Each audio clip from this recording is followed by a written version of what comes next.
Government job, સરકારી નોકરી માટેની લાઈન માટેની તૈયારીઓ માટેનું પાગલપન સમાજની અંદર ગાંડું નથી. લોકો પુષ્કળ યુવાનોના મગજમાં ઘૂસી ગયું છે સરકારની નોકરી જોઈએ છે. એકવાર સરકારની નોકરી મળી ગઈ એટલે મોજ શોખ તો શરૂ, અય્યાશી શરૂ. કામ નહીં કરવાના, પૈસા લેવાના. એક પણ સરકારી ઓફિસમાં જઈને જુઓ તમે, કોઈ પણ કામ નથી કરતું અને કામ ન કરવાના પગાર, અને પાછું એમાં પ્રમોશન, બધી સગવડો આ લોકોને. માટે તો બધાને સરકારની નોકરી જોઈએ છે. એક વખત જઈને પ્રાઇવેટમાં, ખાનગીમાં નોકરી તો કરી જુઓ. આવવાનો સમય સવારે નક્કી, જવાનો સમય નક્કી નહીં. કેટલું કામ આપશે ને કેટલું કરાવશે ખબર નથી.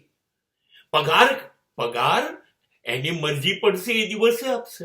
વધારો કોઈ સવાલ પેદા નથી થતો. ગમે તેટલો એનો નફો થાય, ધંધો વિકસે નહીં. આજ પગારમાં કામ કરવું હોય તો કરો, નહીં તો નહીં મળે. ગમે ત્યારે કાઢી મૂકશે. એક એક પડખે બિચારો સૂઈ નથી શકતો. એટલું એનું શોષણ થાય છે, એને લૂંટે છે ખાનગી વાળા. કેમ થઈ જાય છે? જિંદગી ઝેર થઈ ગઈ છે. પણ શું કરે? ઘેર જઈને કરિયાણું શેમાંથી લાવીશું? ભાડું શેમાંથી ભરીશું? બચ્ચાની ફી શેમાંથી ભરીશું? આ પ્રાઇવેટમાં આ સ્થિતિ છે. એ શું ખબર પડે પેલા સરકારી બાબુઓને? ત્યાં જઈને અય્યાશી કરવી છે એટલે સમાજને સરકારી નોકરી જોઈએ છે.